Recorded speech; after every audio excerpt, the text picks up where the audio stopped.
Welcome back to Nerd Impact's weekly WandaVision review. Today we're reviewing episode 7, which I think is called Breaking the Fourth Wall. Yeah.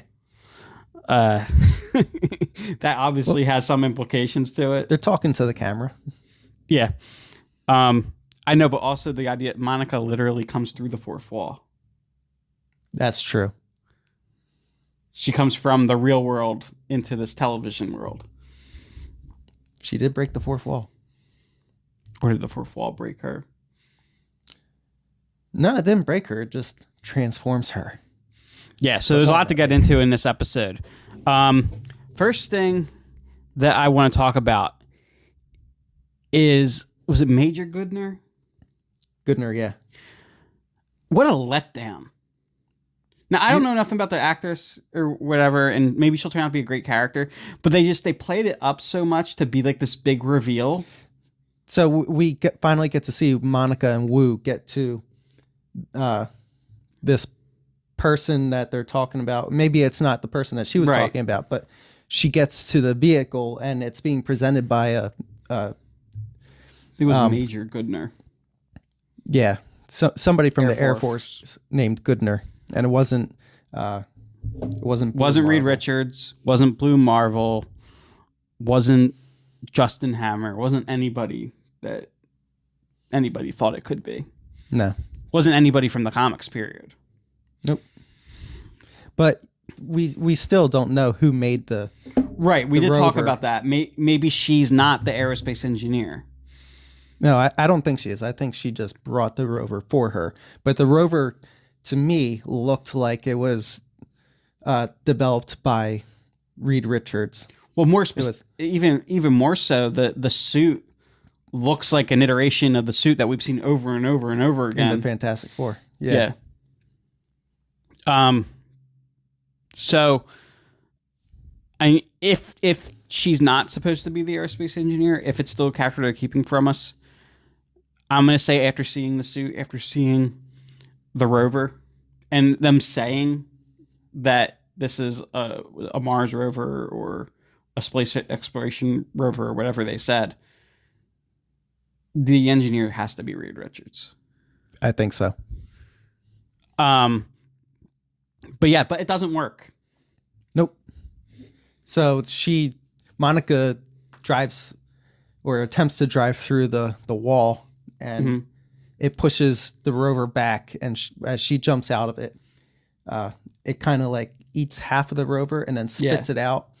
So the front half is a truck, while the back half is the rest of the rover. So it was supposed to be invulnerable to all the types of cosmic radiation that the town was admitting. Mm-hmm. But as we know, with radiation shielding developed by Reed Richards, if it doesn't work. It just doesn't work. It doesn't work. But yeah, seeing her in the suit going through there too, I felt was kind of a nod to the Fantastic Four as well. Like her getting hit with the cosmic waves and and then when she emerges from the other side, we do see her emerge as either Spectrum or Photon or and in the other 10 million names that she has used in the comics. Yeah, her eyes are glowing blue, and she could see the. Well, and for a little bit, they were the full spectrum. Mm-hmm. So, and she could see the full spectrum. Yeah. So that was kind of cool. And then seeing her actually use her powers a little bit against Wanda. Well, not against Wanda. Protect herself. Yeah, when Wanda slams her down into the ground. Mm-hmm.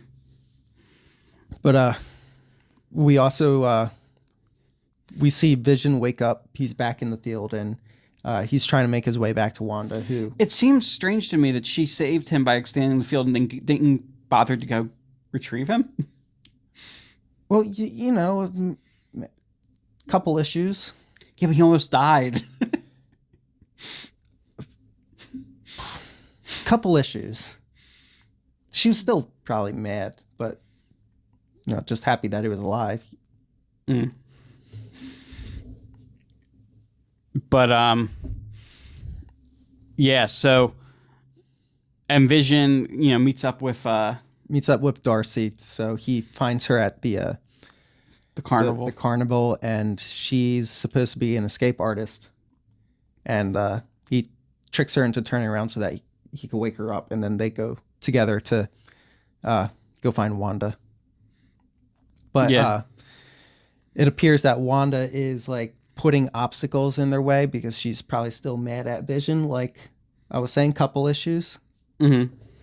So in the meantime, while all this is going on, Wanda is losing control over what's going on. I just had a thought.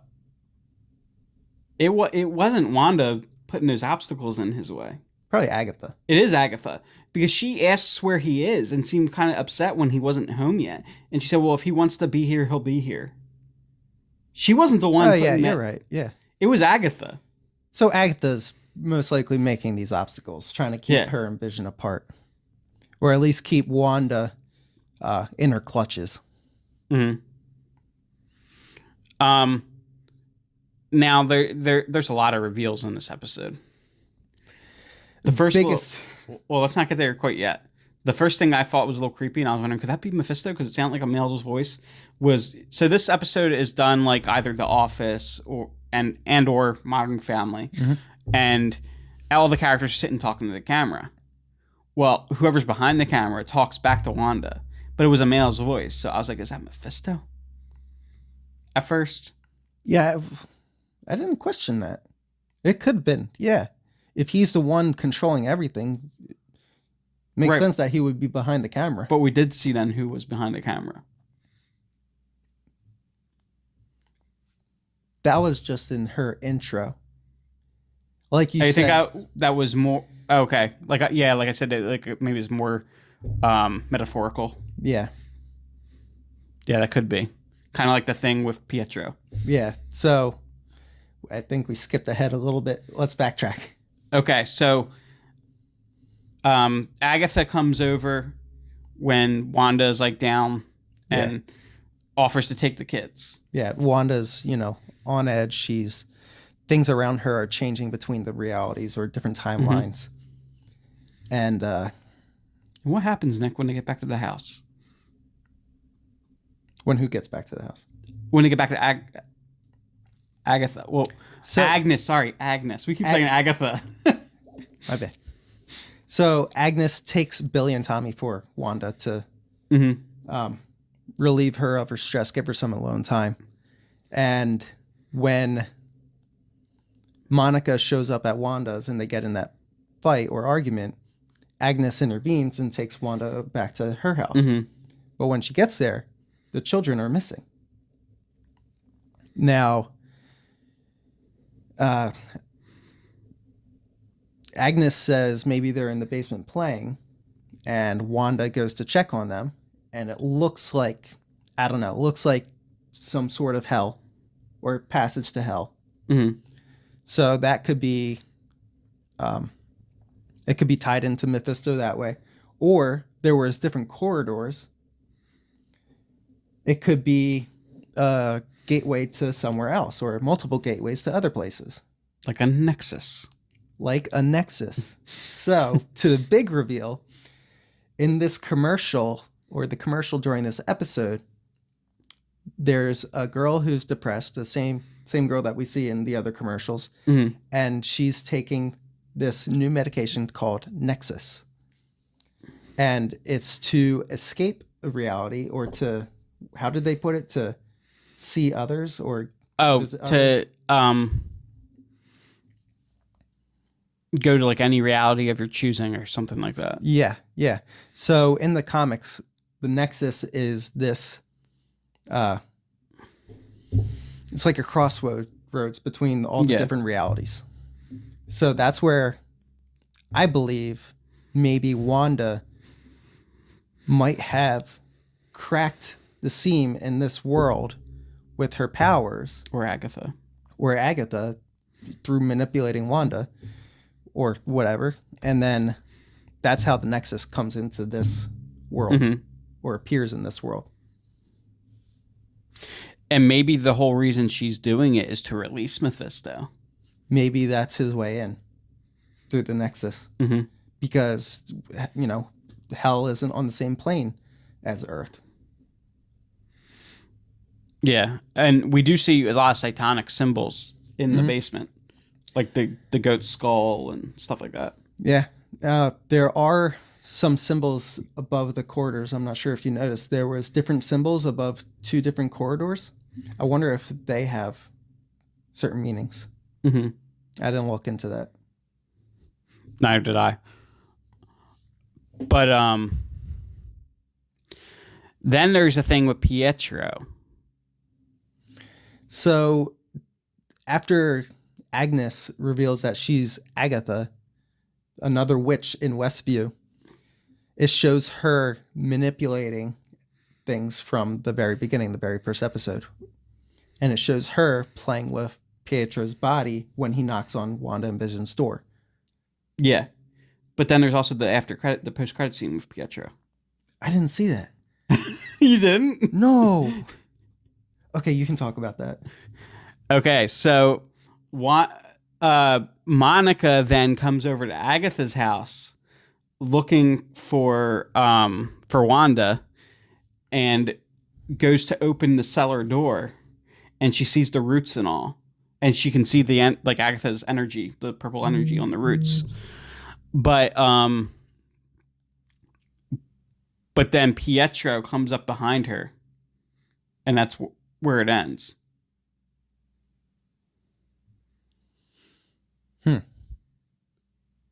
So one thought that I had was that Pietro could be Senor Scratchy, Mr. Scratch, aka Mephisto, or Nicholas Scratch, her son,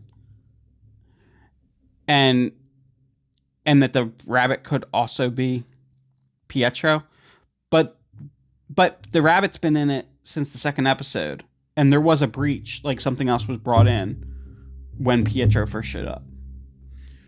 So it has to still be two different characters, but I do think there's something more to the rabbit for sure. There probably is something more to the rabbit. I think maybe when Agnes pulled this reality's Pietro's body in, it got changed because of either the Nexus or Wanda's powers or Agatha manipulating his mind, and that was the whole purple energy around him. Maybe she did steal him from another reality, but then rewrote his memories or took control of him. So maybe he is, in fact, after all, the X-Men Pietro. Yeah, could be. Yeah, because I mean, that energy does lead you to believe that she was. I know what I said before, but that energy does lead you to believe that she was controlling him, which would mean he's not Mephisto. Right. And why else would she? We don't know exactly what her powers are or how they work. No, but she does have a different color energy to her. Maybe that means something. Where Wanda's is red for the Mind Stone. Well, the Mind Stone's yellow. No. The Reality Stone's red. So that's not really a thing. Okay. So which one was purple? Power Stone. Okay, yeah. No, not a thing.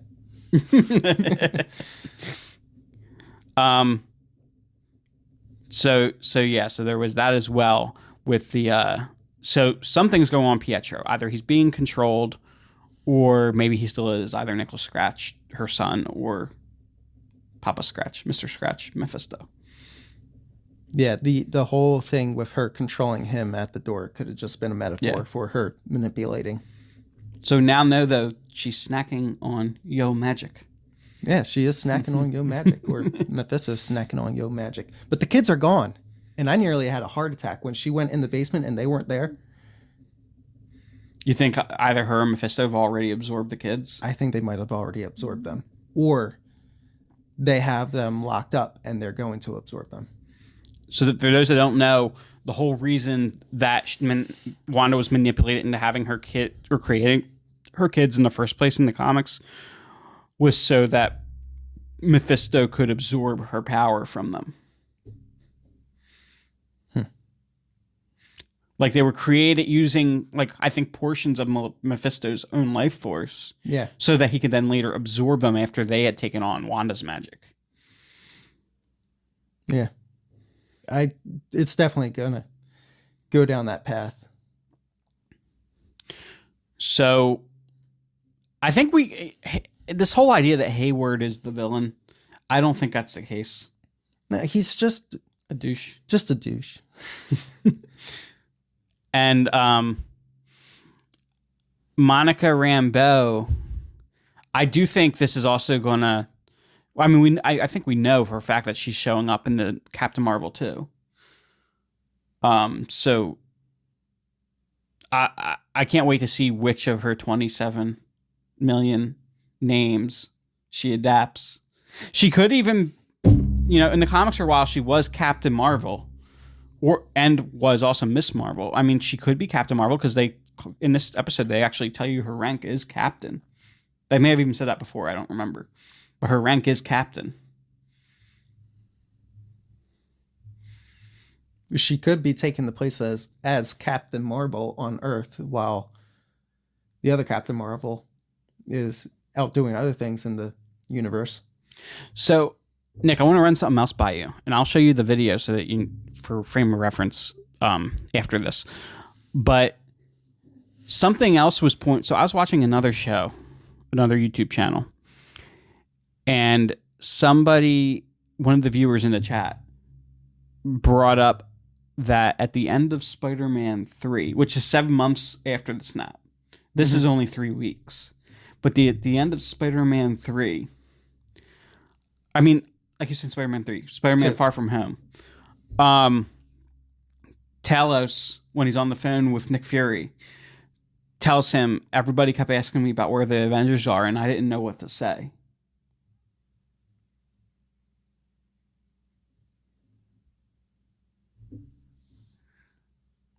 So what do you think that means? I think it means the Avengers are missing. Or they're just not back together yet. No, individual Avengers. Like when they asked him about, remember Peter asked him where Thor was, asked him where Captain Marvel was.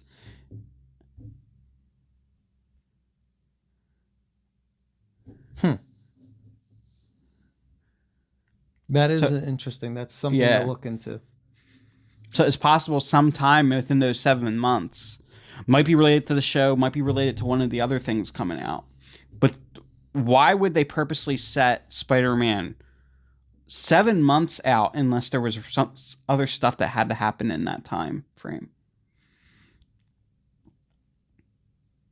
Maybe the Avengers get called into Westview and get thrown into the multiverse of madness or something. That's interesting. You know how we'll know? Falcon and the Winter Soldier starts in 2 weeks. If Falcon and Winter Soldier starts off and it says 9 months after the snap or something like that, something's being hidden from us. Huh. I had another thought and it escaped me. So you keep going while I try to retrieve it. Okay, so the other thing is when they fight Onslaught in the comics, there's a lot of reality warping energies involved in that battle. And Franklin Richards saves everybody by transporting them to a pocket universe, the Heroes Reborn universe. So the Avengers disappear. What if they could do something like that? This is an Avengers level threat now. So if the Avengers get called in by Sword, and then Wanda or Agatha does something to kind of either trap them in a pocket universe or scattering them throughout the multiverse. Did you bring up your... I remember now. So I was doing research earlier on the Nexus because I don't really know too much about it. So on the Marvel database at Marvel Fandom, there's a list of representatives for this Nexus. Scarlet Witch is on there. Kang the Conqueror is on there. Franklin Richards is on there. Vision, Jean Grey, Odin, and I saw mention about the bureau that Loki gets. The Time Variance Agency. The Time Variance Agency. So that might be some connective tissue. Mm-hmm. So I think, people were saying that, why would you start this phase for Marvel with with WandaVision. WandaVision. This is like the perfect start for it if they use the Nexus to tie all these together. Mm-hmm. Like if all these other stories are all dealing with some kind of tear in reality, and it's all because Captain America had to freaking stay in the past. You broke it, Steve. Oh, they broke it long before he decided to stay. The second that they went back in time is when they created the new timeline. Yeah, I'm still not sure how all that works because it keeps contradicting itself, but we won't get into that. We don't need to understand. And if we don't try to understand, then it just makes when the writers in a whole lot easier. When the writers were approached about it, they kind of say, "Yeah, we know there's some problems. We don't really know." But yeah, so that's our WandaVision review. We got 2 episodes left. Or did you say something about like there being? I saw a rumor about a bonus episode. I haven't heard that. But and I also heard the total runtime for the whole show is supposed to be 6 hours, which right now it's a good bit short of. So there was a rumor this past week that the last 3 episodes were going to be an hour each, and this one was only 30 minutes. 37 minutes, something like that. But so maybe the next 2 could be longer. Maybe just the last one could be like a movie length. They could just make the last one 2 hours or maybe they really do have the bonus episode and they have 6 30-minute-ish episodes. That brings you to 3 hours, and then 3 hour-long episodes, 2 that we have left, plus the bonus. Yeah, so that would confirm your last 3 hour episode rumor. Well, no, Nick, we've had 7 episodes now. Oh, this is 7. Yeah. Dang, I keep getting mixed up. Yeah, so we only have 2.5 hours left. Okay. It's actually I think it's a little less than that. So it could be a half hour and then an hour and a half. Could be 2 half hours and then a bonus one that's an hour. It's a lot of ways you can break it up. Yeah, well, yeah, we can't really know because it's just based on the story, the runtime. Mm-hmm. So, all right, so I think that'll do it for our WandaVision review. We got 2 more of this, but we got other shows coming up that we're going to have to do reviews on. Specifically, the one that I'm most excited about is Superman and Lois. That's getting a lot of hype. When does that come out again? Did it already pass? No, comes out this week. This week. Awesome. Yeah. So, and Invincible on Amazon drops, I think, in March. Got a lot of work cut out for us. Got a lot of good content coming though, and a lot of good movies dropping too. We have Godzilla vs. Kong in March. We have the Snyder Cut coming in March. So we'll have some movie reviews and some more series reviews coming. But until next time, don't forget to like, comment, and subscribe, and stay nerdy.